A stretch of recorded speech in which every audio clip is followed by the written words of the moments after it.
Pretty much most of the things I send her on Instagram are like and food. Facebook. I just scroll through and I'm like, dang, that looks good. Ooh, that looks delicious. So, If I go on social media and I have 10 notifications, you best believe 8 or 9 of them are from AA Run, and they're all food or houses. It's gonna be food, houses. Every now and then a funny or something like weird on social media, but most of the time, food and houses. and Boys. houses.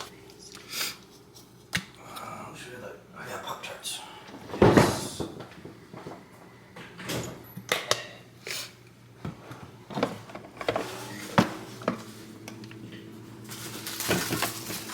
For a healthy, balanced breakfast, have yourself a Pop-Tart. All the vitamins and minerals you need.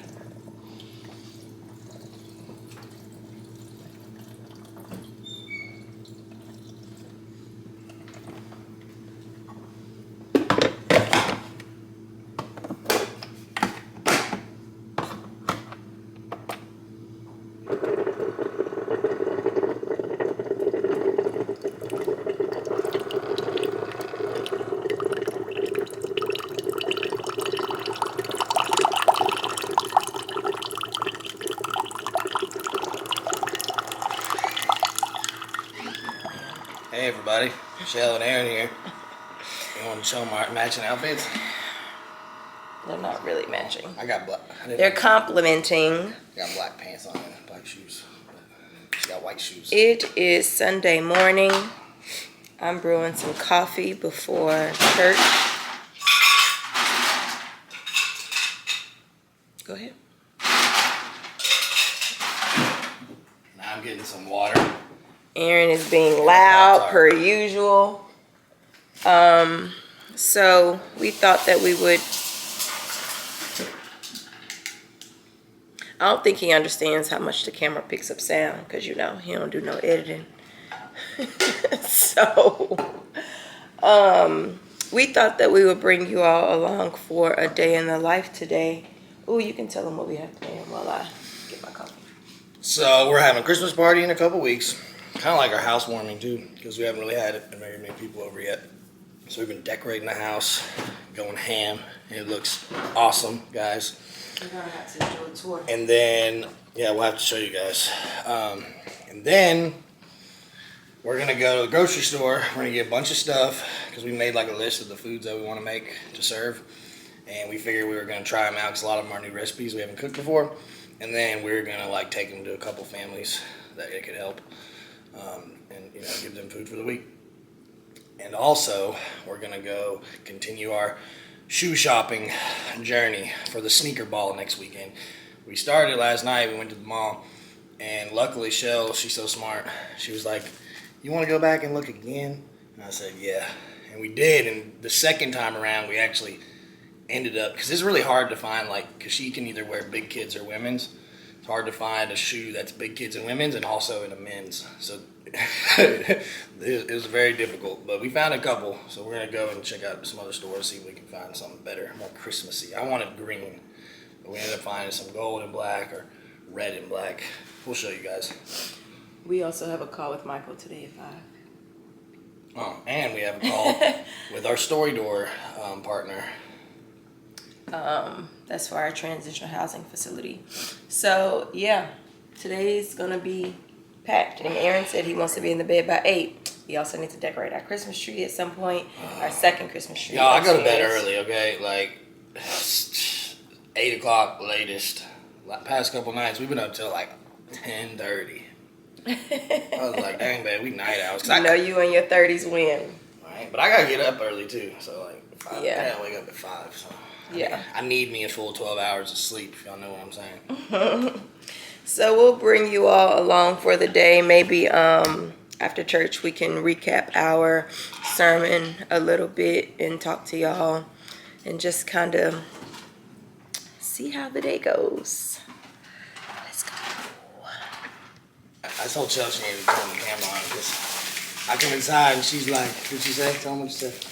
I gave him the keys to the car because he rushed me. And I got stuff to take back to Lowe's. So I gotta put it in the car. I told him backseat only. I said, what? What did you say? And she always does what I said. And then What I said, remember what she said backseat yesterday. only. And she said, I said, oh, you got something there you don't want me to see? She said, clearly. No, he said, where else would I put it? I said, the trunk. Yeah. But see, yesterday, y'all, we said we wasn't doing no Christmas presents this year, but Shell's already, she lying. She already broke those rules. Because clearly she hiding Christmas presents in the back of her car. I'm a Christmas guru, so it's obvious to me. It don't be obvious. It's as obvious as I want to make it, because for his birthday, I was incognito. In the future, I'ma just have to not have the gifts be delivered here, because it came yesterday and we were about to leave out the front door to go to his truck, and I was We just should like, probably just take my truck. Because we're going to get a lot of groceries and stuff. I'm going to be tempted all day. well, I'm gonna need you to manage your temptation. Killing me, Smalls. So on Friday, we're having like a, what is it called? Like a vision thing? Vision casting night for our radical community. Yep. I'm gonna have some guys over, and was gonna do like just a little Devo, hang out around the campfire and stuff. But this morning, the Lord put on my heart, instead of doing a Devo, I'm just gonna go around. I've been kind of asking everybody to be prepared, but ask everybody to go around, just share a verse that's been on their heart this week, you know, or that's touched them, or that's helped them, or encouraged them. The one I have, we can pull it up, man. You can show them, or you can. I'll let you read it since I'm driving. Yeah, because you tripping. You tripping. Yeah, you tripping. You think you're trying to catch me slipping? Are you tripping? Are you tripping? What verse? Is it in the Bible app? It's on my photos. Photos.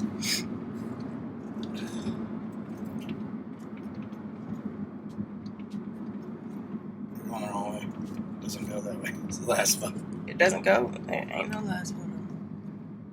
That is the last photo. That's why it's not going. I'm saying, so where's the photo of the scripture? Not the last one. Oh. Okay. That's why I should go to photos. There you go. You gonna read it?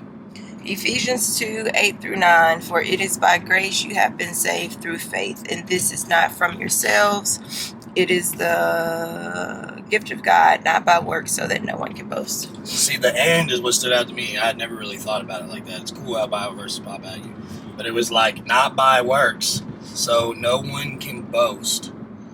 And that stood out to me because sometimes I feel like as Christians we can get like a little stuck up, thinking, you know, we're better than everybody else because we're living these righteous lives, when honestly, you know, it's not all about that. It's about our faith and our trust in God. And I don't know, it just stood out to me because, you know, we're all in this together and nobody is better than another. And nobody, even if somebody's more mature in their Christian walk, you know, than you are, it doesn't make them any better of a Christian or anything than you. It's all about what's in here. Yeah. We were talking about that a little bit yesterday. He asked me if I agreed. I'm like, yeah, it's scripture. Well, because if y'all know, you know, she's been in the faith, you know, a lot longer than I have. But honestly, like living it out. You know, I've always believed in God, but I haven't always been living it out. And I'm a little bit more messy sometimes. You know, I still got my issues, my vices and stuff. But I was like, you know what? That's cool. It kind of encouraged me. So I was like, even though I still have these things I got to work on, like it doesn't make any of the people who don't have struggle with those things any better than me. Mm-hmm. So it was encouragement for me. Yeah, that is encouraging. I think for me, one of the things that stands out is like, to Aaron's point, kind of being on the other end of that passage and having walked with the Lord for a while, and also doing ministry. I think a lot of times it can be easy for women who are not where I'm at, quote unquote, to feel like it's so unattainable, or something that I'm doing is so miraculous. But I just be like, you can do the same thing. It really ain't nothing deep, that I'm doing over here. I'm just reading my word and trying to apply it and follow the Lord's instructions for my life. So if you are someone who can feel down on yourself in that way, or don't feel like you measure up, or you feel like you see other people in the faith that feel like they're so much better than you, be encouraged that like they're not doing anything different, that you can't be doing. It can look different in this season just based on where you are in your walk, but it's attainable. Like God isn't doing something so different in their lives and using them in ways that is not also available to you as well. I think it, also, it's not about meeting people where they're at. Because I used to say that as I feel like it was kind of an excuse, but meeting people where you're at and not being ashamed of it, not trying to hide those things. You know what I'm saying? I don't know. I don't try to button myself up and stuff around people, and I kind of want them to know, like, hey, look, I'm not perfect either, but I'm not stooping down to their levels, but I'm just meeting them, being open about where I'm at, in my walk, my faith journey. Yeah. And I feel like that's something for me that can definitely feel like a fine line, because I'm never going to Aaron's point, like, stoop down to your level to make you more comfortable where you at. You know what I'm saying? Like, I'm not going to try to make you uncomfortable, but if that's just not a place that I'm in, I'm not going to subject myself to sin in any way to make you more comfortable if that's not where I'm at. Now, if you around me and you feel uncomfortable, like, that's actually a personal thing. That doesn't mean that I'm doing anything wrong. But also, as a Christian, I do think that it's important to be welcoming, to be loving, to be gracious, to not be adding any extra offense to the gospel. I think Jackie Hill Perry talked about one day that, like, the gospel, the Bible is offensive enough. Like, if people are reading it and taking it for what it actually is, it'll do the convicting itself. I don't have to add anything to that by being a certain type of way around you or being pompous or anything to try to get you to see and understand the gospel of Christ and be convinced, to move this direction. And you get, like, a cool exercise you can do to help with that. Like, this is what I do, at least. Whenever I see, like, when I'm with a group of guys or the guys at the house, or, like, if I know another man or something, they're going to be, like, a part of my friend group, I ask them, hey, like, what's something that you struggle with? Like, what's your vice? Like, what's your crutch? Like, what's, or what's your stumbling block? That's a better term. Like, for me, mine is, nicotine and stuff. Like, I don't want to be around that. I don't want to try it. Like, so I tell people, like, look, don't smoke around me. Don't smoke. Don't do it.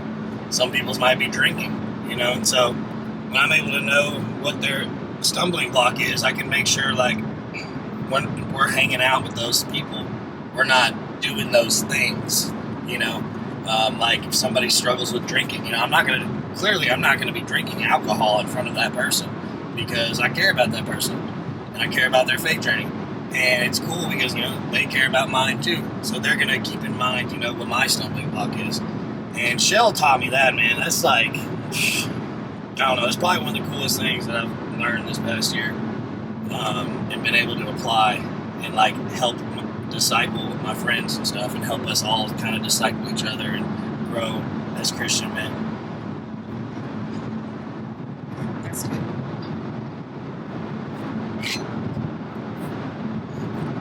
I remember when you asked me about the first time Drinking. about when I had that hard conversation with Shell when I was at Teen Challenge. I was like, look, I was scared she was gonna stop. She wasn't gonna want to date me, So I was nervous to talk to her about that. I was like, look, like, I'm new to this. Like, I've just got out of a program. Like, you can't drink around me, and she was fine with it. So that was cool. And it's cool too, because when you're dealing with people of the faith, they are cool with those things because they respect you for speaking up. They want to help you continue to grow in your faith journey, and that's something I never experienced before. hanging out with all these people who weren't living a righteous life, and weren't, didn't believe in God or any of those things. So clearly, they're not going to care about you. And I think generally in relationships, like, that's also just a sign of a healthy relationship, whether romantic or platonic, is that that person should be concerned about your growth, your personal growth and success. So if you're telling them, hey, this is something that's not good for me in an area, or this is something I'm trying to overcome, they should be partners with you in that on whatever extent that they can, even in just, checking in with you about it, but definitely not aiding in your temptation when you've communicated, That's a good one. that is something that isn't good for you or you're trying to overcome. So if you have those friends that you're like, man, oof, I feel like I'm kind of trying to go this way. Sometimes you gotta in cut them life, out. and every time I get around them, like the things that we're engaging in, you get number. 10B, right? The things that we're engaging in are opposite of where I'm trying to go with my life. Then those are relationships that you need to reconsider.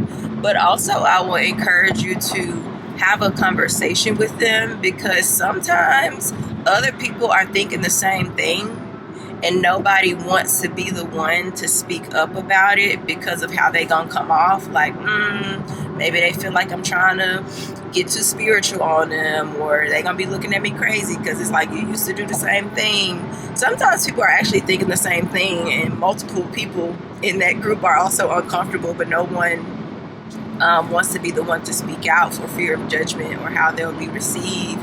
But you might bring it up, with them, and they be like, I'm so glad you said that, girl, because I've been thinking the same thing. I just didn't want to say it, Or if you're like me and my friends, you may come at them with these hard truths and just lay it on them.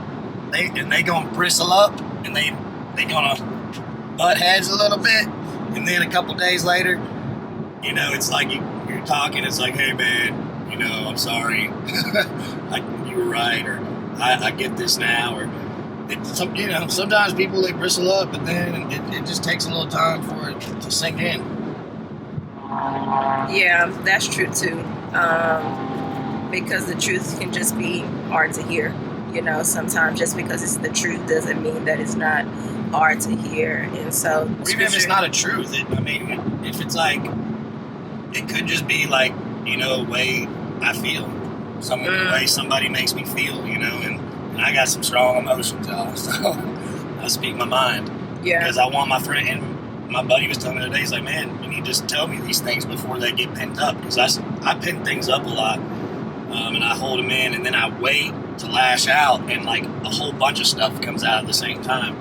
They're like, man, if you just talk about that stuff a little bit at a time, like, it won't be so abrupt, I probably won't be so, I'll be more able to receive it a little bit at a time.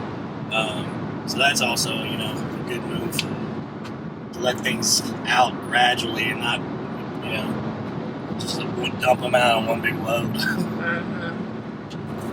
Yeah.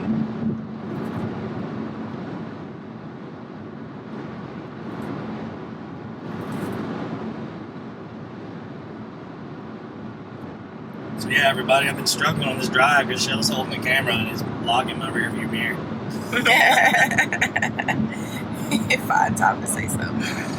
It's okay though, I can get it. Now review the side, right?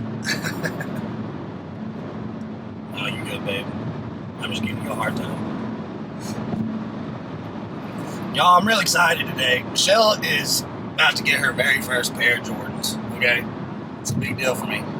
I was like, babe, I think you're the only black girl I know that doesn't own a pair of J's.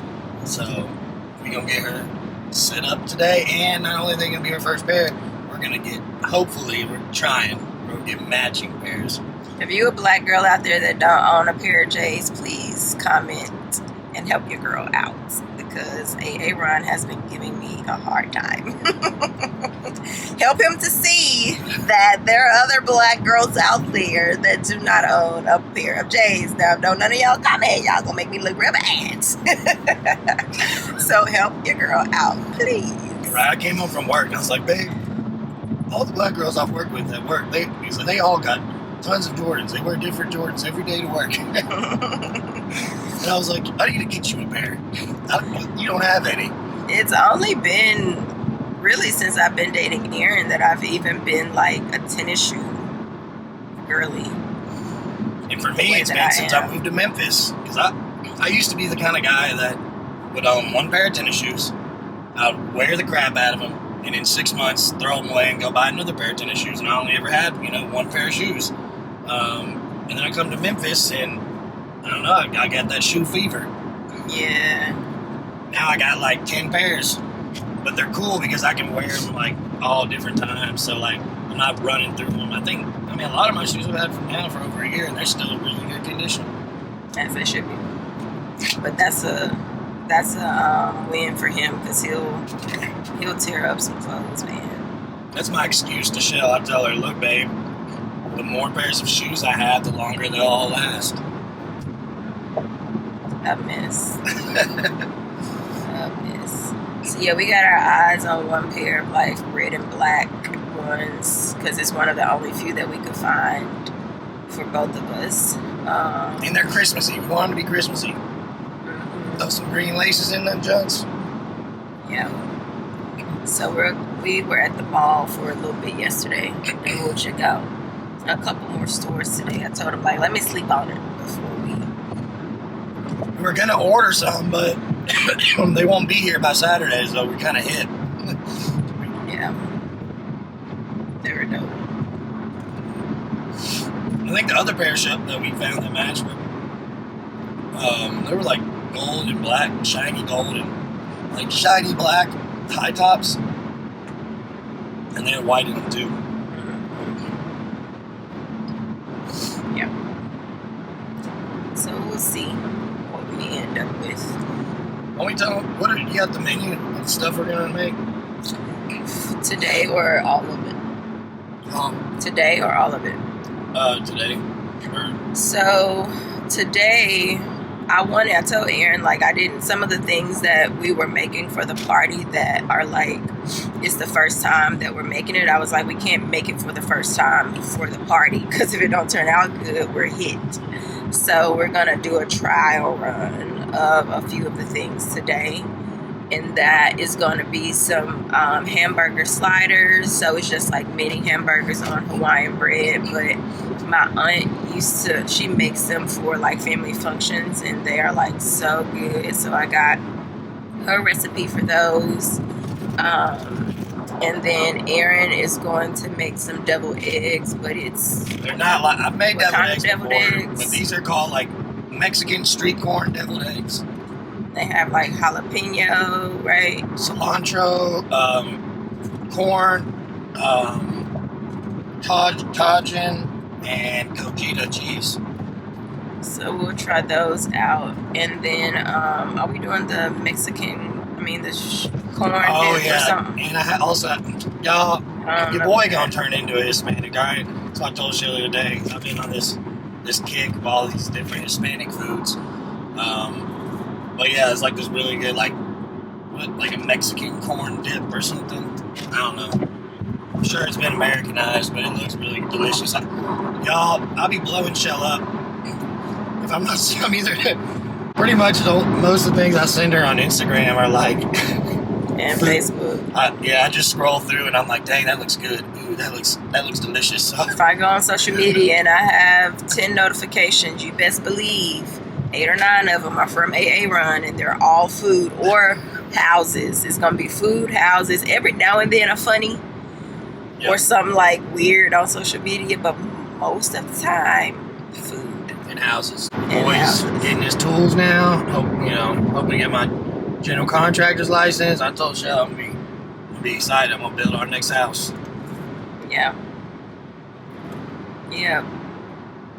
And it's cool too because like everything, all the relationships, and like Michelle's got such a huge family. I told her yesterday, I was like, babe, we need to get on piece of paper and write like a family tree down so I can start studying it, because I can't remember everybody's names for the life of me. Like, our family's huge compared to my family. Like, there's just so many people. But it's cool too, because there's so many different people that do all the different things, or that they're like good relationships to have. I guess I could say, for like what I'm wanting to do, or where I'm trying to go in the next 5 years. Yeah. I'll be excited for that, because that's when he gonna make me a housewife. Housewife taking care of all his cheering and being his secretary. Man, who knows? Don't let it fool y'all. Shell, she's a high achiever too. She's got some things coming up I'm pretty excited about too. Have you told everybody about it yet? About what? About your work My stuff? job? Aaron's talking about me moving into a new position in my full-time job. So I work for a nonprofit called Faith Driven Entrepreneur, and I'm moving into a new position January 1st, where I'm going to be Director of Student Partnerships, and working with Christian high schools and colleges and universities, bringing content to them for Christian students that are interested in exploring entrepreneurship and trying to get a head start from a heart and like discipleship perspective. And let me tell y'all, Memphis has more private and Christian schools than I ever seen anywhere in my life. Like, and they packed. So I have a good feeling that it's gonna blow up. But we'll see, y'all. Pray about it. Keep it in your prayers. That Shell's new job position blows up and is successful and great, just like she is. So that's encouraging. I don't think I've ever been with anybody that's as hard working and as successful as Shell is. So I like to, I'm not the type of guy that gets jealous at all. I want to fuel her dreams and push her, help her be the best she can be, because she's great, y'all. Yeah, Aaron is great about that. Like, y'all probably hear people say, like, their spouses are their number one supporter. Aaron is by far number one supporter in all the things. Go So. Shell. Oh, y'all, the other day on her, it's funny because it was her Starbucks app, and it said Shell O. And I was like, dang, babe, look, it's hello with an S. Shalom. Somebody's coming up over here. Let's see. Shalom, everybody. Yeah, you be having a dad jokes. I thought it was funny. All right, lovelies. We are pulling up at church, so we will holler at y'all after worship service. All right, y'all, we are in the heart of downtown Memphis. Say that again. Huh? Oh. We're in the heart of downtown Memphis, y'all. Over here by the Redbird Stadium. And our church is across the street, actually. And Visible Music College. It's like a Christian music college. And they let us rent out a space in the bottom, and that's where we have our church.